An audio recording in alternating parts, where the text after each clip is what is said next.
Saya tuh ya udahlah biar saya tuh senangnya nonton olahraga, ada friendship di situ. Betul. Nonton yang kayak Discovery. Betul. Ya, jadi sesuatu itu memang ada hubungan juga karena sehat itu juga termasuk mentality juga kan. It start from there juga kan. Iya, jadi termasuk kalau pikiran kan. Betul, Mas. Jadi kalau ada istilah mengatakan kalau membayangkan yang namanya create pleasantness to our own body, our own mind, our own emotion, and our own life energy, itu sebenarnya sehat dalam arti sesungguhnya. Nah, ada satu keunikan ketika kita bilang bahwa badan kita adalah akumulasi daripada apa yang kita makan. Ya. Nah, berarti You are what you eat. Ya. Nah, berarti waktu kita mau makan, kita punya 4 elemen yang kita harus pertimbangkan. 1, sumber dan jenis. 2, penyajian. 3, kapan dan frekuensi saya makan. Dan yang terakhir, berapa jumlah yang saya makan sesuai kebutuhan kita. Nah, itu kan udah jadi pegangan buat kita. Nah, ternyata pikiran kita juga adalah akumulasi daripada apa yang kita makan. Nah, cuma kalau makan kan akumulasi makanan tersebut melalui mulut. Nah, sedangkan kalau pikiran akumulasinya dari mana, Mas? Dari panca indera. Jadi apa yang kita dengar, apa yang kita saksikan, apa-apa. Nah, tadi yang Mas Helmi katakan tadi itu udah tepat sekali. Karena ternyata isi daripada makanan kepala kita atau pikiran kita itu yang disebut dengan namanya data dan informasi.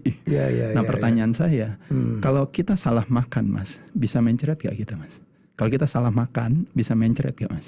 Iya. Nah, kalau kita salah makan, tadi kan Mas kan ngelihat kan, salah makan, bisa mencret juga gak? Bisa. Itu yang disebut namanya mencret secara mental.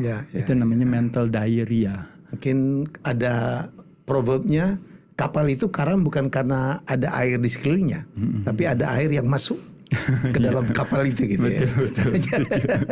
Jadi kalau kita nggak pikirin, nggak tahu itu sih aman-aman aja ya kan. Betul. Nah, jadi satu keunikan tadi yang Mas katakan, jadi saya ingat zaman dulu lagi emang benar, ternyata katanya kan ada salah satu penelitian yang mengatakan adalah bahwa bagaimana caranya meningkatkan imunitas seseorang.